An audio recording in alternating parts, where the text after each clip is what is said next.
Así que les doy la bienvenida a nuestra clase número 5 a todos y vamos a comenzar como siempre dando los avisos de hoy. Bienvenidos todos los nuevos. Me imagino que debe haber gente nueva, así que le damos la bienvenida. También bienvenida a los antiguos que ya dejaron de ser nuevos, ¿ya? Eso es bueno, eso. Muy bien, que ahí me saludan. Siempre hay gente icónica. Para los nuevos y los que no lo han hecho, de los antiguos, recuerde crearse su sesión de Schoology. Es súper importante. No olvide consultar el material que vamos subiendo a Schoology, que está disponible para todos y que es gratis y descargable para que pueda estudiar en su casa. ¿Ya? Sí, ya voy, aquí estoy. Aquí estoy. Ya, ¿ahí me ve? ¿Qué tal? Ya, muchachos, recuerde descargar el material que está en Schoology para estudiar y complementar las clases. Ya.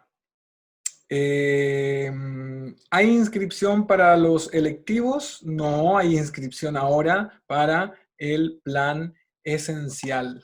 Recuerde.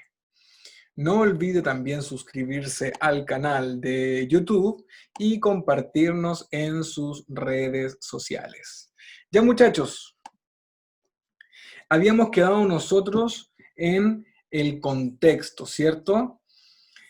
Noa Torres, el código está en nuestro Instagram. Ahí lo va a poder encontrar tanto el de lenguaje como el de matemáticas. Ya, muchachos, decíamos que el contexto es un conjunto de elementos lingüísticos que incluyen, preceden o siguen a una palabra o a una oración y que pueden determinar su significado o su correcta interpretación. Es demasiado importante para nosotros y para la comprensión el manejo de el contexto, ¿de acuerdo? Eso fue lo que estuvimos hablando antes de las vacaciones. El contexto es fundamental para poder poner en escena lo que se quiere comunicar, ¿ya? Entonces tiene que poner ahí que es un conjunto de elementos lingüísticos. Fíjese que en los textos son elementos lingüísticos. Sin embargo, el contexto va más allá de la lengua. El contexto es lo que rodea la situación comunicativa. ¿Ya? Eso debe saberlo. Y habíamos dejado propuesta esta reflexión para que me pudieran responder qué es lo que era primero, según lo que habíamos revisado. ¿Qué era primero, la lengua o el habla? Ya. Y yo no había dado la respuesta, ¿cierto? Pero si tenemos que decirlo fehacientemente, tenemos que decir primero que es el habla. El habla existe primero y que la lengua se pasa a los diccionarios después. Sin embargo, la lengua siempre va atrasada, ¿ya? No sé si les comenté que vamos en la 23ª edición del diccionario de la Real Academia Española. ¿Qué quiere decir eso? ¿Qué quiere decir eso? Quiere decir que estamos en el número 23, el diccionario número 23. Por lo tanto, eh, han existido 23 versiones distintas que van agregando palabras, que van agregando vocablos, y esos vocablos se agregan al diccionario porque se escuchan primero en los hablantes, ¿de acuerdo? Se escucha en los hablantes y eso luego se pasa a el diccionario. Si no, si los hablantes no ocupáramos las nuevas palabras, los neologismos, entonces no serían escritos en la lengua en el diccionario. Viene todo eso desde, todo eso viene desde el habla. Ya. Entonces, vamos a recordar lo que vimos en la clase anterior. La clase anterior hablamos acerca del género narrativo, vimos algunos ejemplos de los elementos y hablamos del contexto de la coherencia y de la cohesión.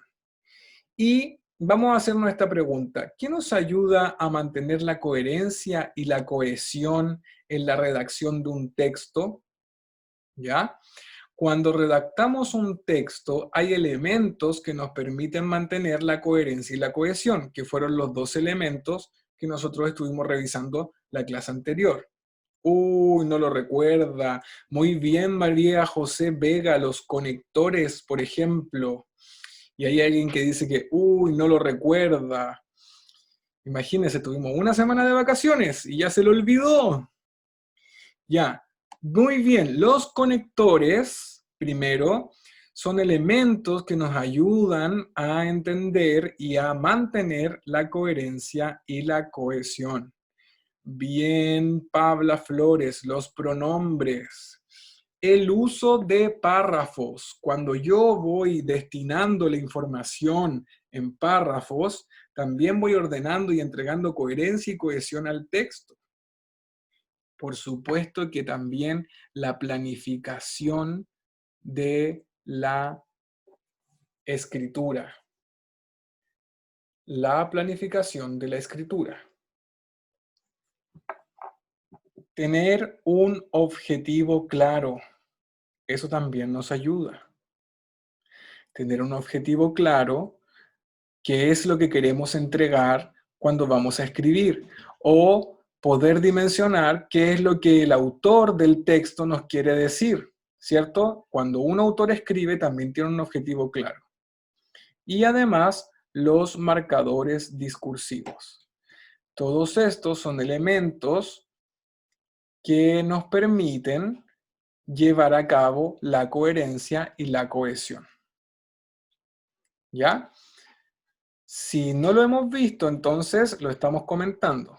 Hay elementos que nos permiten entender la coherencia y la cohesión como dos herramientas que nos permiten comprender de mejor manera un texto. Lo vamos a ver con detalle, ¿de acuerdo? Ahora déjenme corroborar, anote esto mientras, y déjenme corroborar. Son los conectores, el uso de párrafos, la planificación de la escritura, tener un objetivo claro y los marcadores discursivos. ¿Ya? Sí, estoy grabando la clase, Mara.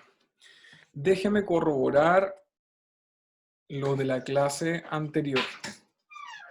Deme un segundo.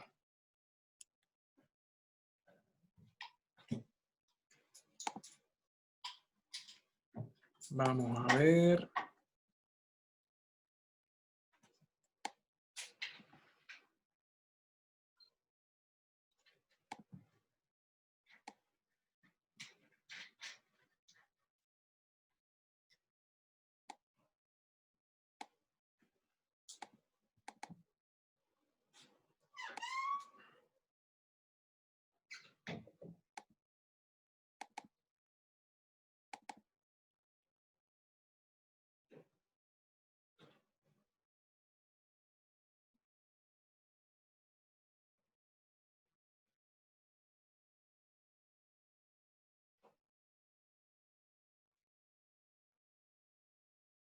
Ya. Estaba mirando yo el PPT de la clase anterior y efectivamente estamos bien. Estamos perfectos con lo que estamos viendo ahora. Así que habíamos terminado la última clase. Miren, les voy a mostrar el PPT 4.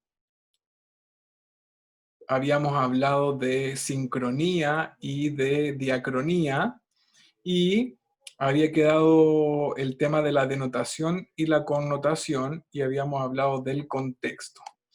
De lo que no habíamos hablado claramente es de la coherencia y de la cohesión. Eso sí que no. Ya, vamos a seguir entonces. Habíamos dicho que la coherencia y la cohesión entonces son dos elementos que existen en los textos que nos permiten entregarle una mayor calidad. Cuando uno escribe un texto, necesita asegurarse de que ese texto tenga coherencia y cohesión, ¿ya? Eso es lo que yo no había dicho. Entonces, cuando uno le entrega estos dos elementos, que son la coherencia y la cohesión, se asegura de que el texto tenga una estructura, ¿sí? La coherencia y la cohesión funcionan a nivel global y a nivel local en el texto. Voy a volver a poner el PPT. Compartir. Ahí está.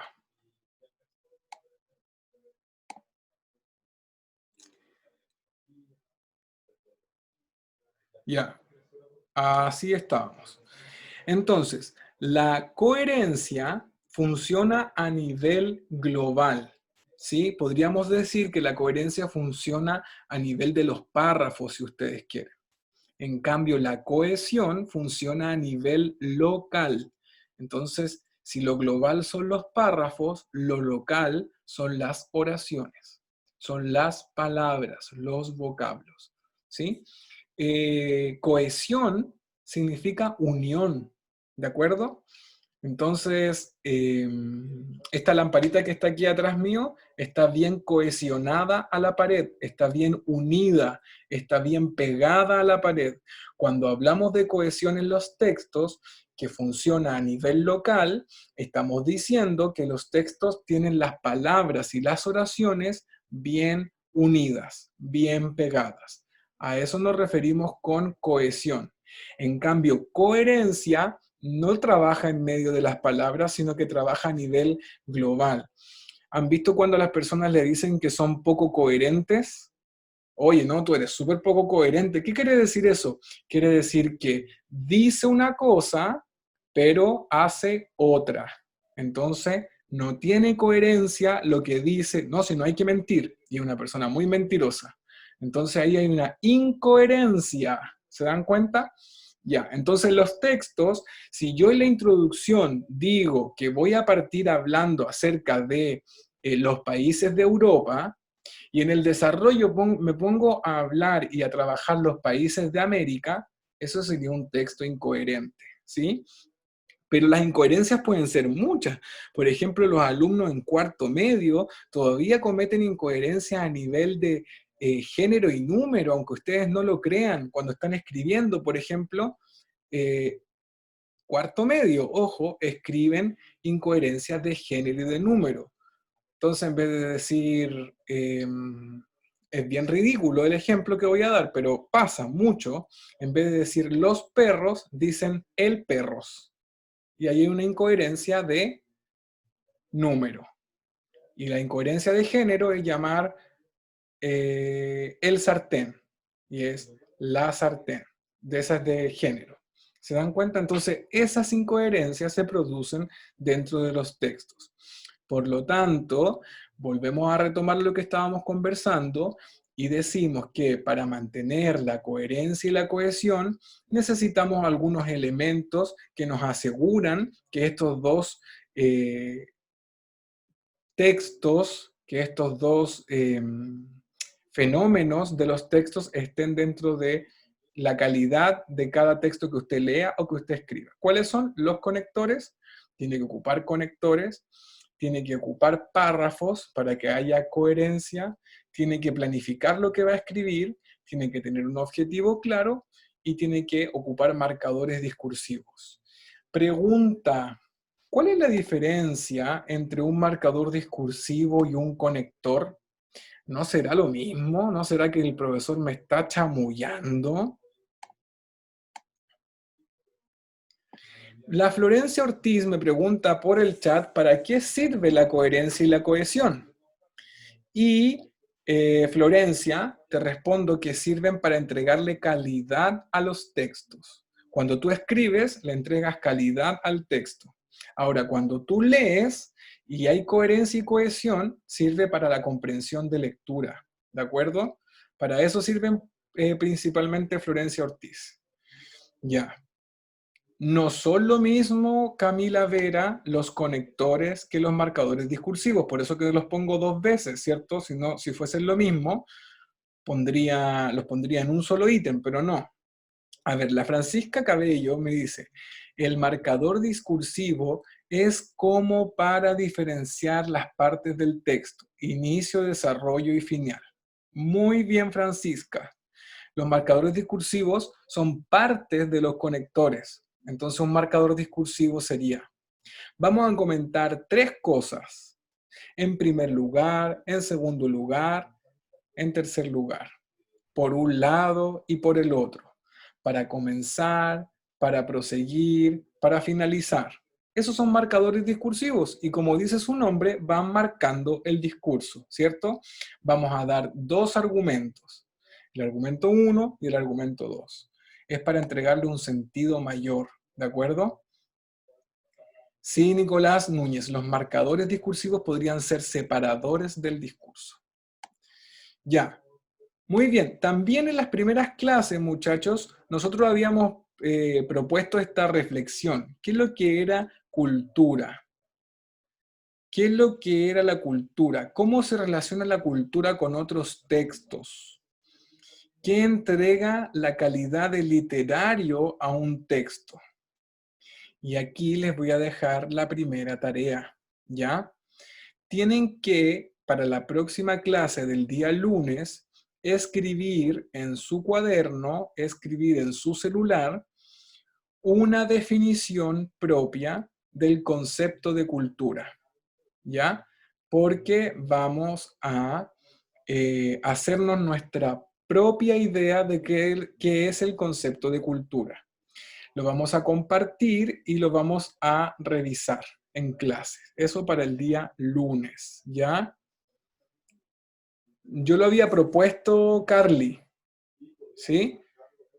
Yo lo había propuesto. Entonces, ahora lo vuelvo a proponer porque estuvieron las vacaciones de por medio, lo estoy recordando, ¿sí? No lo hemos hecho muy bien, Maite, por eso que lo estoy recordando.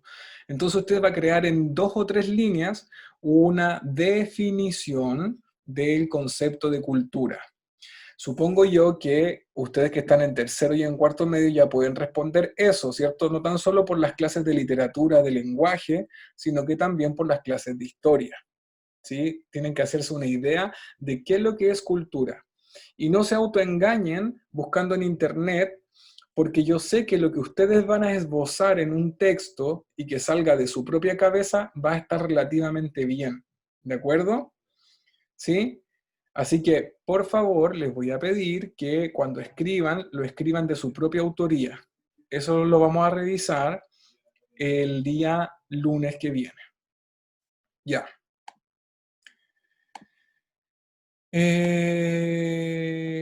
Hoy día vamos a decir que cultura es toda actividad humana. Esa sería la definición inicial que yo le voy a dar. Cultura es toda actividad humana.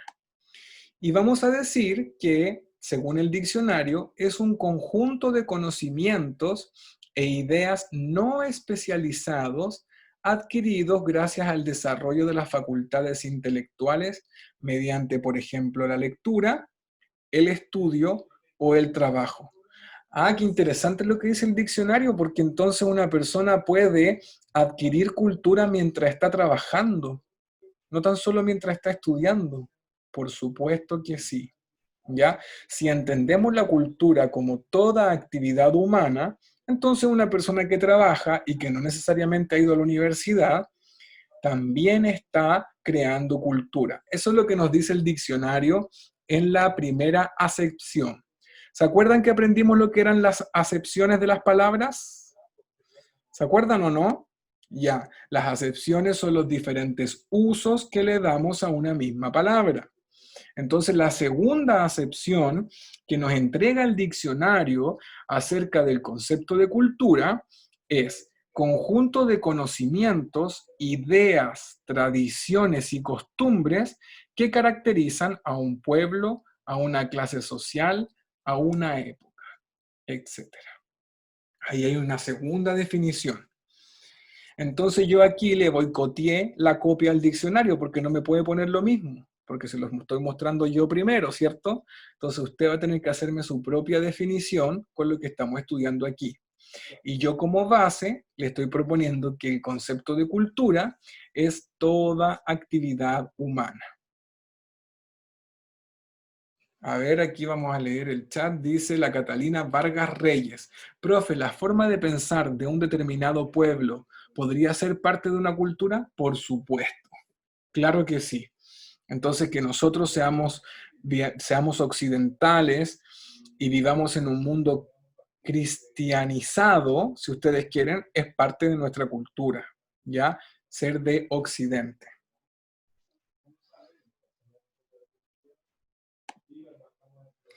Ya, entonces, vamos a hacer una conclusión y vamos a decir que las lecturas que tú realizas, cualquiera que sean, a lo mejor son lecturas de un cómics, a lo mejor son lecturas de un instructivo de una plancha, a lo mejor son lecturas para poder armar un mueble, no lo sé, una revista, el diario.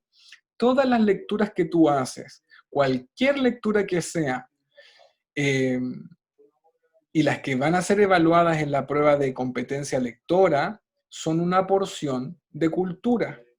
Entonces, para los que hicieron los ensayos, el ensayo de preparación ética y el ensayo del DEMRE, por ejemplo, en el del DEMRE aparecía una infografía que hablaba de la cueca brava. ¿Lo recuerdan o no? Ese texto, que era una infografía de la cueca brava, nos entrega parte de la cultura, ¿ya? Son una porción de cultura. Cada uno de los textos que nosotros leemos son una porción de cultura.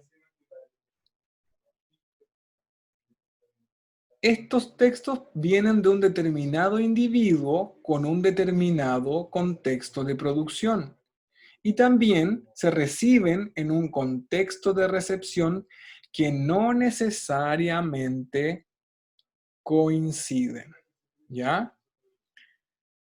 Le vamos a pedir que, por favor, si ustedes no guardan silencio en el chat, voy a tener que silenciarlos a todos.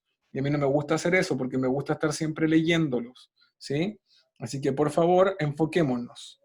Sí, me estaban preguntando ahí si es que vamos, la Fernanda López me dice si es que vamos a leer los textos del DEMRE, si los voy a leer con ustedes. Claramente en las clases que viene vamos a hacer los ensayos completos en clase, ¿ya? Así que si usted ya lo hizo, perfecto, porque va a poder recordarlo a medida que lo vayamos haciendo nosotros. Pero eso sí o sí está contemplado y los vamos a hacer completos y en clases. Tanto el ensayo de preparación ética del lenguaje como el del DEMRE. Así que no se preocupe, si no lo ha hecho, hágalo. Porque lo vamos a hacer en clase sí o sí. Ya. Vamos a hablar del contexto de producción y el contexto de recepción, porque los textos se producen en un determinado momento por una determinada persona, pero luego ese texto está recibido o recepcionado por diferentes oyentes, por diferentes lectores que son muy distintos, por audiencias distintas. Entonces somos 951 personas conectadas y todos tenemos una procedencia distinta, vivimos en una casa distinta, en un barrio distinto, y por lo tanto el texto que yo estoy preparando ahora, este texto oral, es recibido por casi 1000 personas, pero de forma distinta, porque el contexto de producción es uno, pero el contexto de recepción va a cambiar. Y ese contexto es el que tienes tú cuando lees un texto, cualquiera que sea. ¿Ya? El temario del DEMRE dice algunas cositas. Yo lo he estado revisando para poder preparar mis clases y a propósito del contexto de producción y de recepción del que vamos a seguir hablando en esta clase, el temario del DEMRE nos dice que los alumnos deben manejar el o los conflictos que hay presentes en una historia. Ah, ya, entonces van a poner una narración, van a poner una obra dramática, puede ser, y en esa obra hay un conflicto, o en ese cuento hay un conflicto. Entonces los alumnos deben conocer el o los conflictos que hay en la historia. También el temario DEMRE nos dice que los alumnos deben conocer la relación entre los personajes, las acciones que hacen, las motivaciones que ocurren, que tienen, sus convicciones, sus dilemas a los que se ven enfrentados, qué es lo que dicen, cómo son y qué se dice dentro del texto de ellos. Entonces, una persona que comprende bien y que quiere dar esta prueba, tiene que conocer los conflictos, entender cuál es el conflicto que hay dentro de la historia y saber cómo se relacionan y cómo son los personajes. Y además, tiene que entender la relación que existe dentro de un fragmento con el total de la obra. ¿Cómo se relaciona el párrafo 1 con el texto completo? Que el párrafo 1 viene siendo una introducción.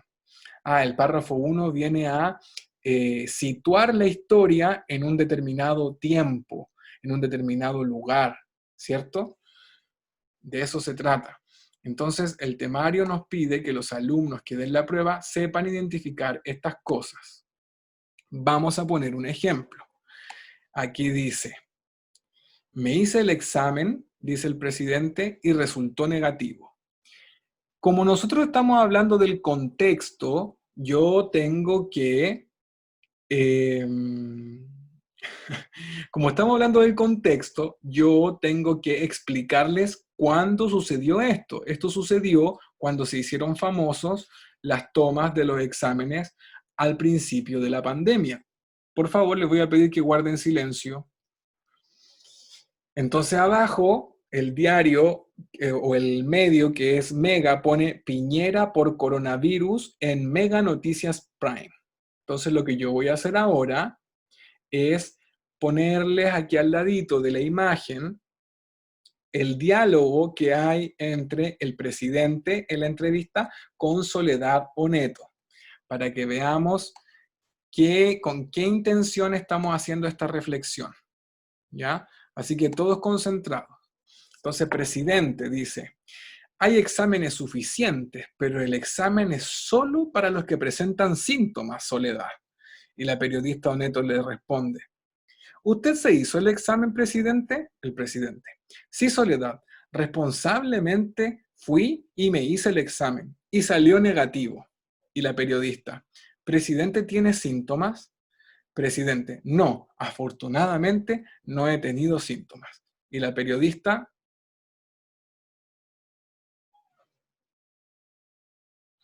muy bien, y aquí hay gente que pone mucho XD.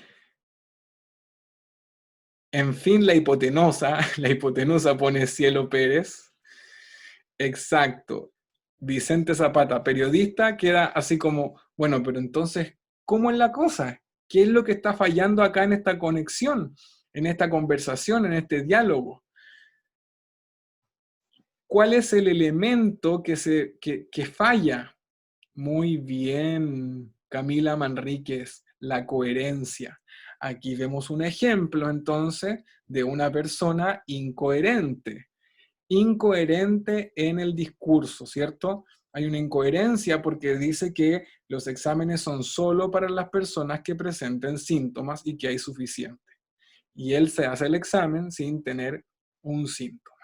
¿Se dan cuenta o no? Entonces ahí tenemos un ejemplo de incoherencia. De eso se trata. Ahora, otra persona podría venir y decirme, sí, profesor, tienes razón, hay un ejemplo de incoherencia, pero si manejamos el contexto, estoy hablando de dos elementos importantes de esta clase, de los que hemos estado comentando, coherencia y contexto. Entonces, si le agregamos el contexto a esto, bueno, pero es que todos tenemos que entender que él es el presidente, diría otra persona. Y como es el presidente, es importante que tenga o no tenga síntomas, se haga igual el examen. Entonces, cuando yo agrego esa información, cambia la intención comunicativa del texto. Y ahí, agregándole un contexto, podemos decir que quizás no es tan incoherente, ¿cierto? Podría ser. ¿Por qué? Porque le agrego una información que pertenece al contexto. ¿Cuál es la información? Que estamos en pandemia y que él es el presidente de un país. ¿Se dan cuenta cómo cambian las cosas o no? Claro, y Nicolás me pone, porque podría ser por protocolo que se lo tenga que hacer. Exacto, a lo mejor está obligado, a lo mejor se lo hacen día por medio el examen a él, pero en la conversación, así y todo, hay una incoherencia, ¿cierto? En los tiempos entre pregunta y respuesta. Ya, ¿se dan cuenta que es importante llevar los contenidos que vamos estudiando a la práctica? Eso es lo importante, poder entender cómo funciona el mundo de los textos. De eso se trata. Muy bien. ¿Va entendiendo Nicolás Troncoso? ¿Sí? Laura Cepeda, ¿me está poniendo atención o no? Ya, muy bien. Sigamos avanzando entonces. Ahora necesito que todos pongan mucha atención en la diapositiva que viene, porque esto es fundamental, ¿ya? Esta parte de la clase es muy importante, muy importante. Vamos a decir que la comprensión, que es el 100% de la prueba, es el 100% de la prueba de competencia lectora, es un proceso tridimensional. ¿Ya? Es un proceso tridimensional. Y lo voy a poder graficar de una manera. Vamos a poner un triángulo y vamos a decir que ya vamos a tener que parar el chat.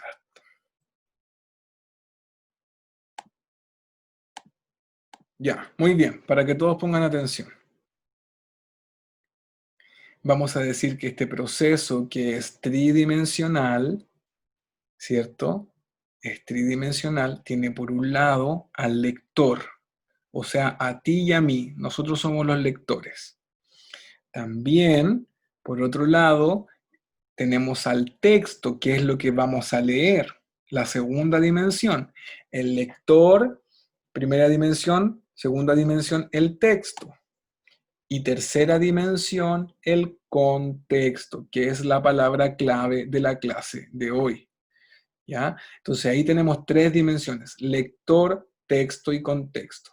Ahora, si tú quieres que yo te lo diga de otras palabras, te podría decir que el lector soy yo o que el lector eres tú, quien va a leer, una persona que va a leer. El texto es el él con mayúscula y con tilde. O sea, no estamos hablando de un artículo, estamos hablando de un pronombre, estamos hablando de un otro. Cuando yo le pongo al texto él, estoy hablando de un otro. Y finalmente, al contexto le vamos a llamar el medio, lo que rodea esta situación. ¿Sí?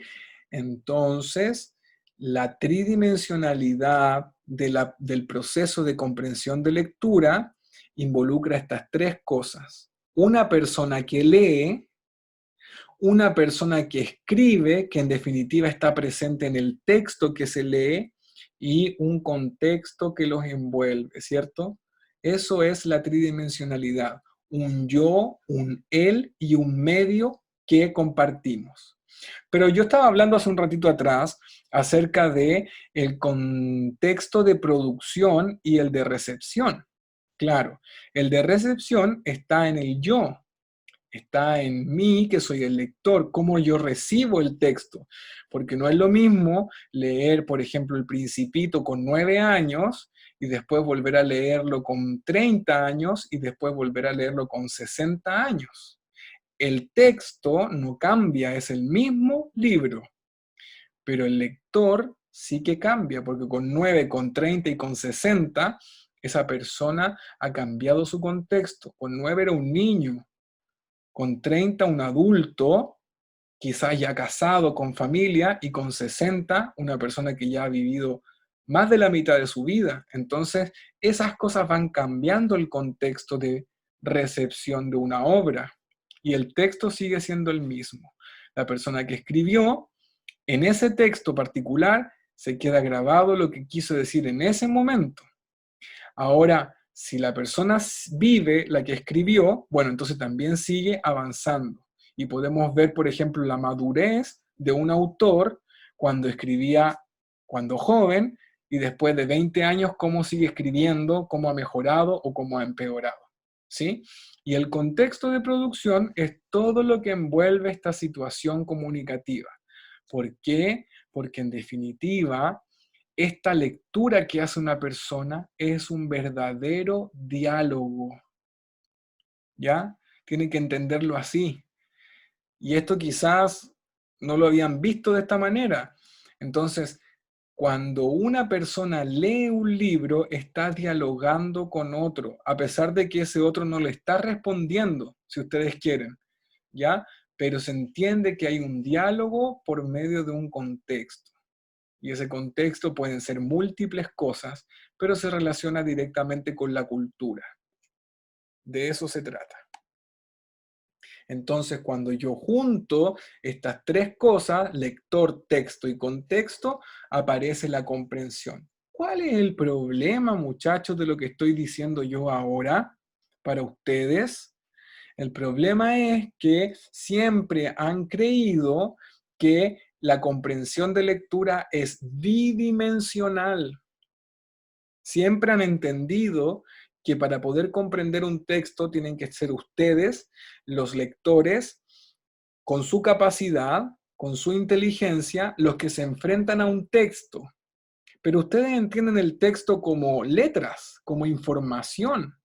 Y yo les estoy enseñando que tienen que ir más allá y entender un texto no tan solo como letras y como información, sino que entenderlo como un otro, como otra persona que también tiene un contexto y que te está comunicando algo. ¿Se dan cuenta que cambia? Si yo entiendo un texto como un otro, entonces puedo entender muchas otras cosas. Y además, si a ese otro yo le agrego que hay un contexto, hay un medio, entonces yo puedo llegar a una comprensión mucho, mucho más profunda. ¿Se dan cuenta o no? Mucho, mucho más profunda. Ya, ¿se entendió qué es lo que es esto de la tridimensionalidad o no? ¿Sí? Entonces vamos a hablar que la tridimensionalidad es un verdadero diálogo y por lo tanto cuando yo dialogo con alguien estoy haciendo un intercambio cultural. ¿Por qué? Porque yo puedo leer un texto, por ejemplo, como chileno, puedo leer un texto de un autor peruano como Mario Vargas Llosa, por ejemplo, y cuando yo lo leo a él, entonces yo puedo entender cómo es su realidad, cómo es su país, cómo viven en su país, cómo a él le tocó vivir en su país, ya en un determinado momento. Entonces yo si leo literatura del Perú, o de Argentina, o de Argelia, o de África, puedo tener un intercambio cultural, sea el texto que sea La Mafalda en Argentina, por ejemplo, que es un cómics, que podría ser algo que no es serio, no importa, porque así y todo, estoy sacando de alguna manera una porción de ese dicho país, ¿ya? De un intercambio cultural. Ya, Sofía Fernández, Antonia Ayala, le explico de nuevo lo del diálogo, ¿sí? Eh, el lector eres tú.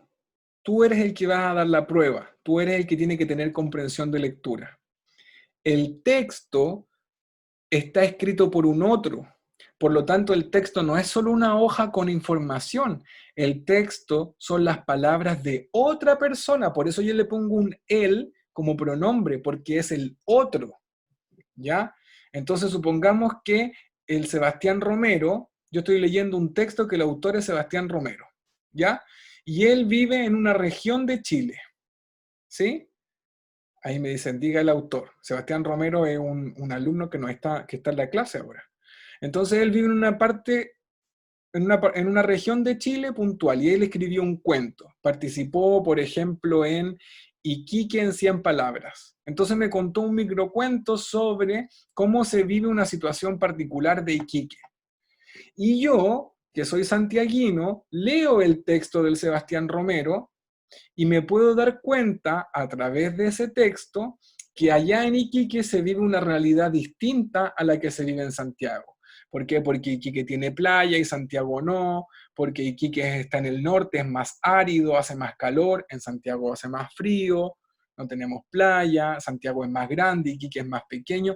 Entonces él a través de ese cuento me puede ir contando cosas y por lo tanto se produce un diálogo en el que yo y él no hablamos nunca, literalmente, ¿cierto? Yo nunca llamé por teléfono a Sebastián Romero, pero sin embargo yo puedo inferir cosas a través del cuento que él escribió de esta región en particular.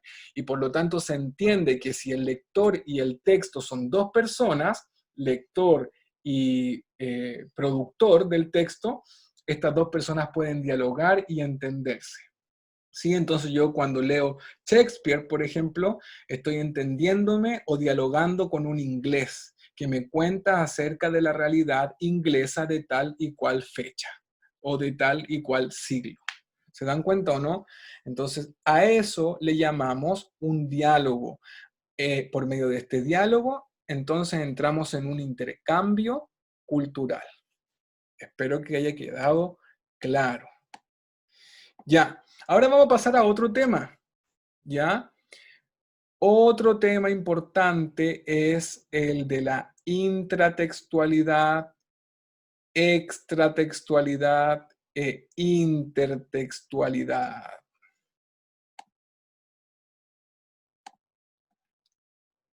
La intratextualidad, extratextualidad e intertextualidad suenan parecido, pero no son lo mismo, ¿cierto? No son lo mismo. Anótenlo por ahí para que les quede clarísimo.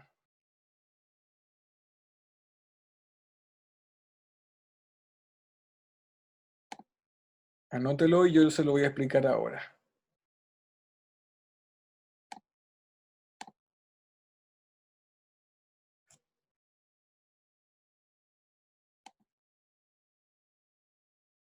Sí, Juliet.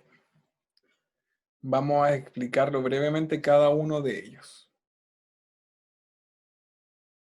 Ya, estos tres elementos son para situarnos como lectores de en qué posición estamos respecto del texto. ¿De acuerdo? Para eso son estos tres elementos. Cuando hablamos de intratextualidad, intra significa dentro, adentro. Intratextual significa adentro. Entonces, cuando yo estoy sacando información intratextual, quiere decir que es información que está dentro del texto. Pero hay información que es extratextual, o sea, información que está fuera del texto y que tú puedes compartir o no con el autor. ¿De acuerdo? Entonces, esa información extratextual está fuera del texto. Muy bien, María José Vega, como una inferencia. ¿Sí? Claro, Mara, lo extratextual es cuando se deduce, cuando se infiere. Y la Camila Orellana también pone algo interesante, es como el contexto, de eso se trata.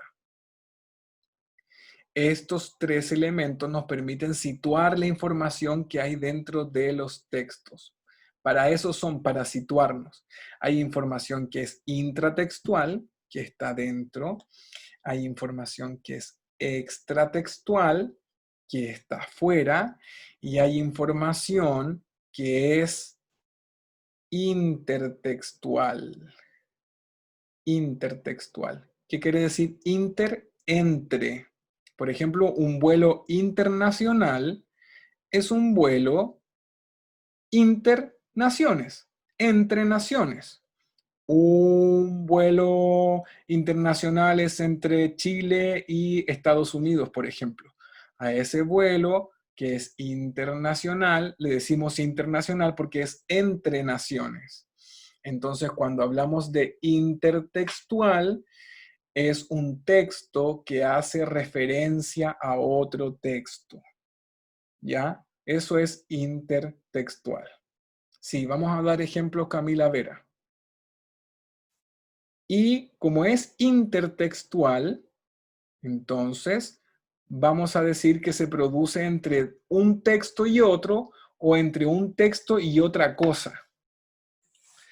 Actualmente en las canciones pasa mucho. La otra vez yo estaba escuchando un reggaetón y decía en una parte la letra, y como dice Celia, la vida es un carnaval.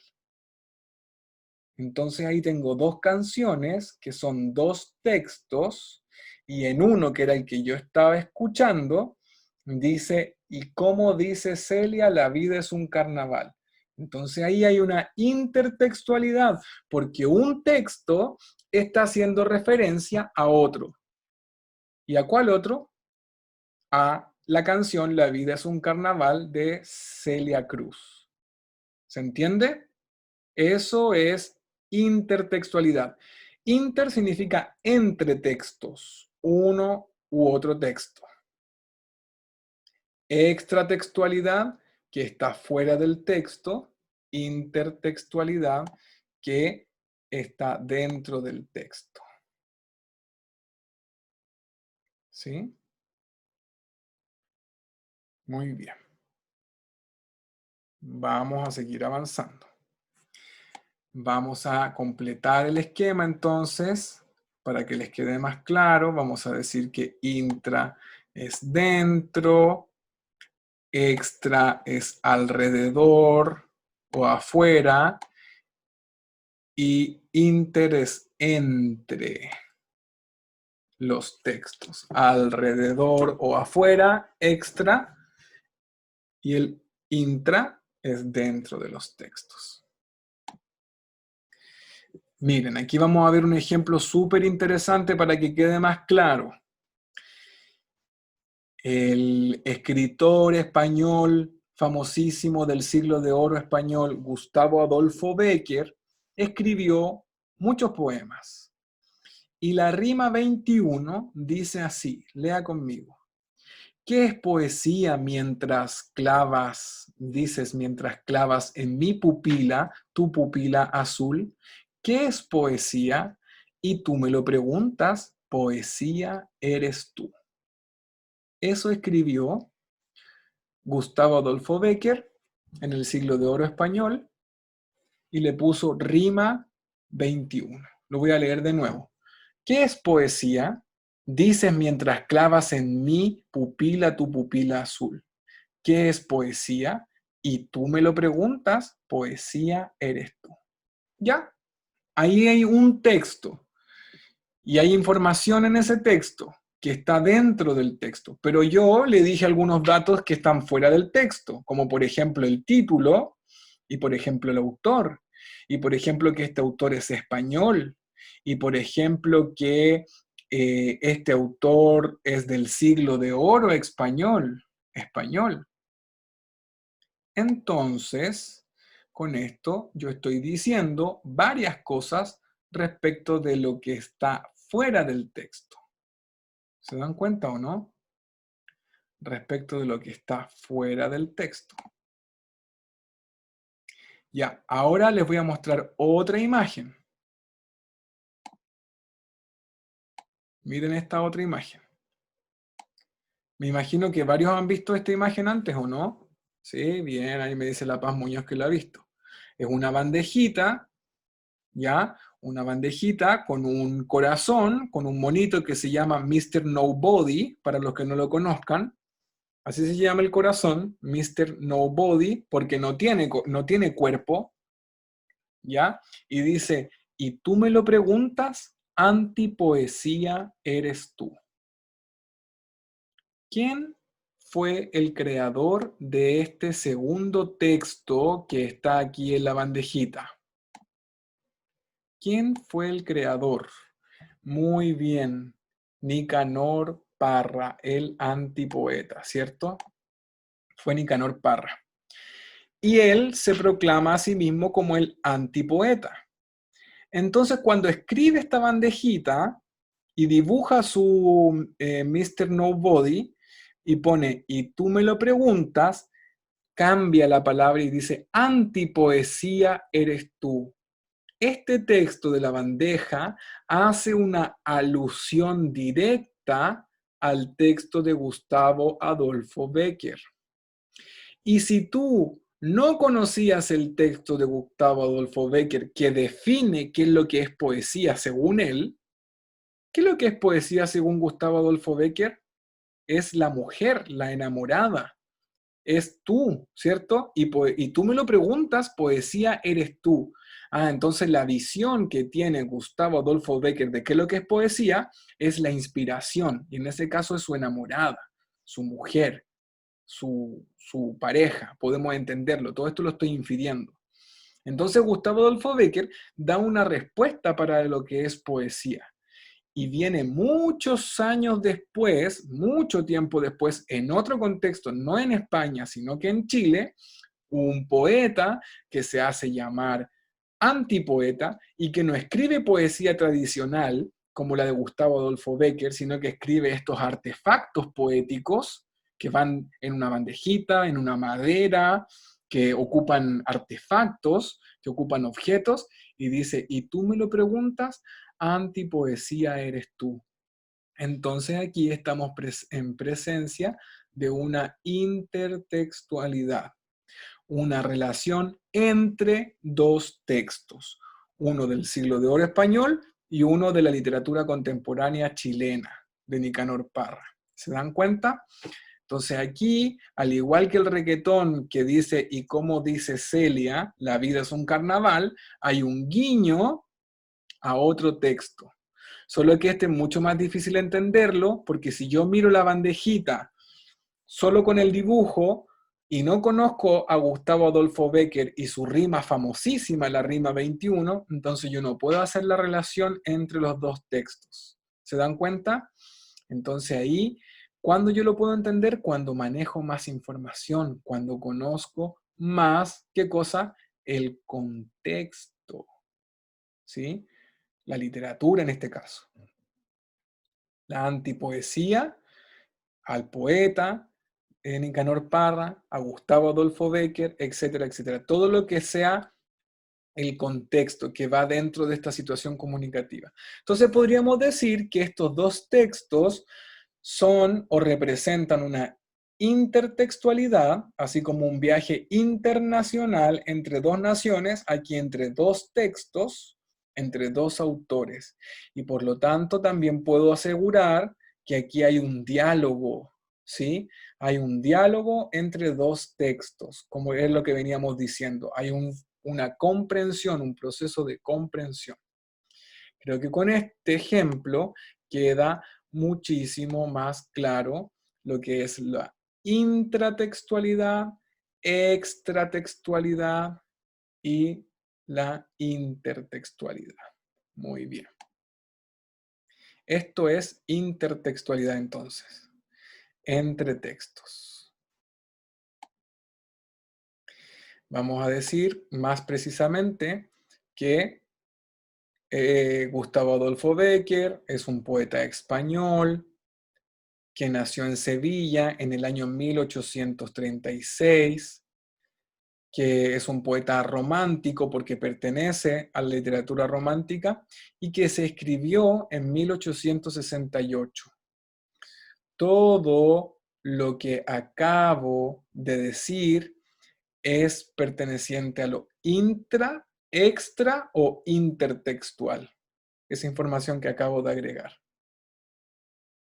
¿Será intra? No, es extratextual. Muy bien.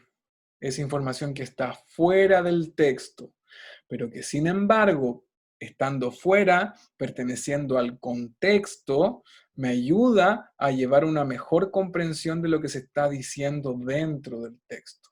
¿Se dan cuenta o no? Daniela Rubio, perfecto. En Los Simpson siempre hay intertextualidad, porque siempre están haciendo un guiño a algo que, a un libro, a un personaje, ¿cierto? A un evento, a una situación, etcétera, etcétera, etcétera. Etcétera, etcétera, etcétera. Ya muchachos, sigamos avanzando. Entonces, para todos los cuadrados que me pedían con urgencia una definición, ¿cierto? Que me decían, por favor, pero diga qué es. Aquí está la definición de intertextualidad. La intertextualidad, más que una técnica narrativa, es un procedimiento o un recurso literario que consiste en que un texto se constituye teniendo como base o motivación o referente a otro. En este caso, del ejemplo, la bandejita de Nicanor Parra se constituye a sí mismo como un recurso de intertextualidad y se constituye a sí mismo en base al texto de Gustavo Adolfo Bécquer. La noción de textos es para el caso más amplio, amplio que la de texto literario tradicional y abarca textos de muy diversos tipos. Se pueden relacionar un texto, por ejemplo, con una película, con canciones, con personajes históricos, etcétera, con series de televisión, como decían los Simpsons, porque todas estas cosas que se van relacionando me van permitiendo llegar a una mejor comprensión. ¿Ya? Espero que haya quedado claro el tema de la intertextualidad. Ya, le voy a dar 30 segundos para que anote lo que es la intertextualidad.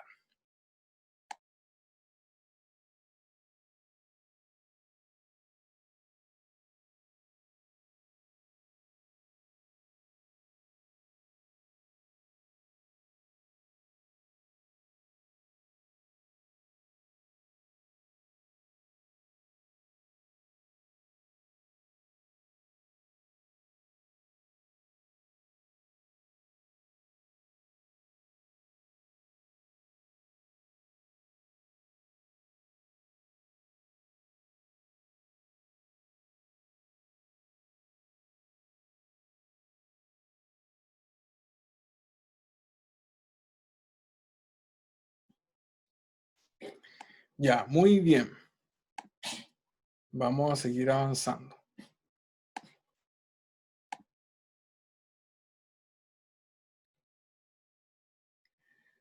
Vamos a ver un ejemplo más. Vamos a leer este texto cortito y ustedes me van a decir qué elemento está presente. El zorro y las uvas. Dice, había una vez un zorro que caminaba sediento por el bosque. Mientras lo hacía, vio en el alto de la rama de un árbol un racimo de uvas, las cuales deseó al instante al servirle para refrescarse y para apagar su sed. El zorro se acercó al árbol e intentó alcanzar las uvas, pero estaban demasiado altas. Tras intentarlo una y otra vez sin conseguirlo, el zorro finalmente se rindió y se alejó. Viendo que un pájaro había visto todo el proceso, se dijo en voz alta que en realidad no quería las uvas, dado aún no estaban maduras, y que en realidad había cesado el intento de alcanzarlas al comprobarlo. Este zorro se hizo el loco y dijo, ah, no, si en verdad no quiero comer uvas. Este texto tiene algo de extratextual o de intertextual, ¿sí o no? No, porque es un buen ejemplo para entender que es un texto intratextual, que todo lo que se dice está dentro del texto, ¿ya? No tengo que acudir a algo que esté afuera, porque toda la información está contenida en él. Ahora vamos a leer este texto que escribió Iván Rencoret. Dice, el Evangelio según Santiago. Por favor, respete la línea amarilla. Deje bajar antes de subir. Deslice su tarjeta para marcar la hora de entrada. Termine los informes antes de las 6, sin falta. Deslice su tarjeta para marcar la hora de salida. Por favor, respete la línea amarilla. Deje bajar antes de subir. Ah, y por cierto, si puede, sonríe al de al lado e intente ser feliz. Recuerde que lo estamos filmando.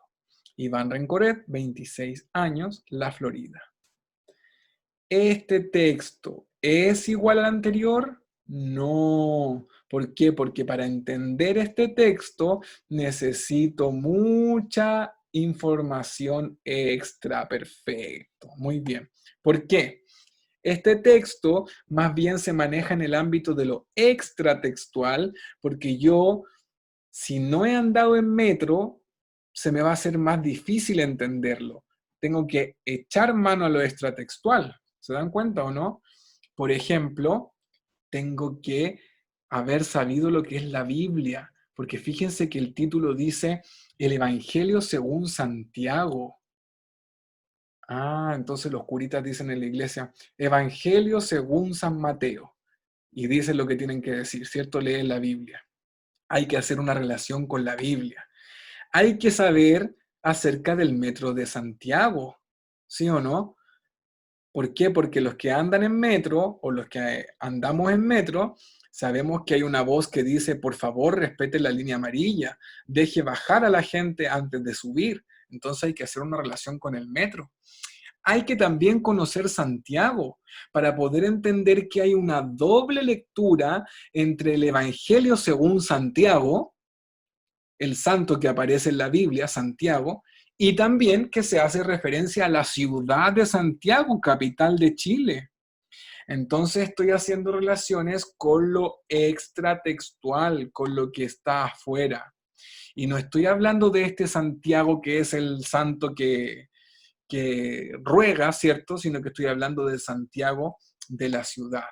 ¿Se dan cuenta o no? Entonces aquí estamos en presencia de un texto que es extratextual. Y la Maite me pregunta, profe, ¿por qué no sería intertextual? Es que Maite también tiene cosas intertextuales que están dentro del texto, así solo, pero tú necesitas de información adicional de un contexto para llegar más allá, para ir más allá y por lo tanto recurrimos a lo extratextual. Y miren este último. Cachupín se pitea a flaite entero longi. El broca constituyó plato fuerte del menú tras ingresar por la mala a casona de Provi equipada con Rottweiler. Chuta, el microcuento. Entonces, ¿a qué se parece esto? Este texto hace alusión un poco a una noticia, ¿o no? ¿Parece una noticia? Sí, Cachupín se pitea flight entero longi. Parece el titular de una noticia y una descripción breve. Pero no es cualquier noticia. Hace referencia a qué cosa? A una noticia como de el titular del diario La Cuarta. Y, por ejemplo, el diario La Cuarta tenía titulares como este. Anita Alvarado ahora es chica eléctrica, dice. La Anita Alvarado era una mujer chilena de farándula. Presa por choreo de luz. Así son los titulares que tenía La Cuarta, ¿cierto? Por choreo de luz. O sea, que era una chica eléctrica porque se colgaba al poste, robaba la luz, no pagaba la cuenta de Enel, ¿cierto? No pagaba Chilectra. Entonces aquí hay una intertextualidad, porque este texto que se llama Cachupín se pitea flight entero longi, le hace un guiño a los textos y a los titulares del diario La Cuarta, el diario popular. El broca constituyó un plato fuerte del menú tras ingresar por la mala a casona de Provi equipada con Rottweiler. Muchachos, ¿qué pasa en el texto del Cachupín? ¿Qué es lo que ocurre? ¿Qué es lo que se está contando?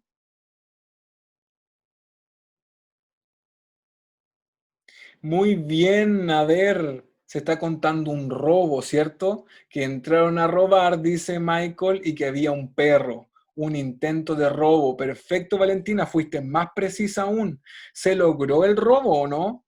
La Valentina pone un intento de robo. Bien, mejor aún, porque pone intento. No, por Longi, dice Lucas Ocaranza. No, pues no se logró el robo. Muchachos, hemos visto entonces la diferencia entre intratextual, extratextual e intertextual. ¿Ya? ¿Para qué? Para poder entender de mejor forma los textos, para saber de qué me están hablando. ¿Ya? Ahora se nos acaba el tiempo, pero voy a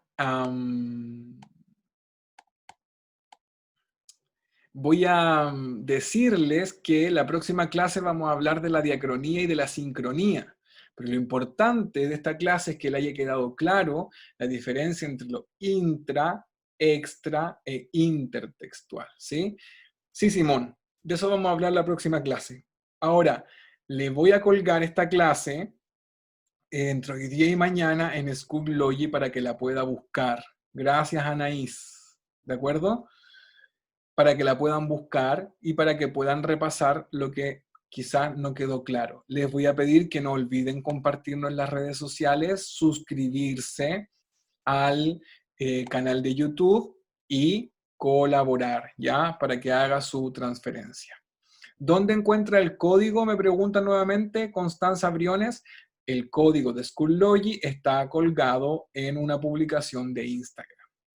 Muchachos, muy provechosa la clase de hoy día, muy provechoso lo que aprendimos para la prueba de transición y nos estamos viendo el viernes, porque el viernes vamos a tener una sesión especial donde vamos a hablar acerca de la inscripción a la prueba de transición. Ya, nos estamos viendo, cuídese y nos vemos el viernes y luego en clase el día lunes. Un saludo para todos. Chao, chao.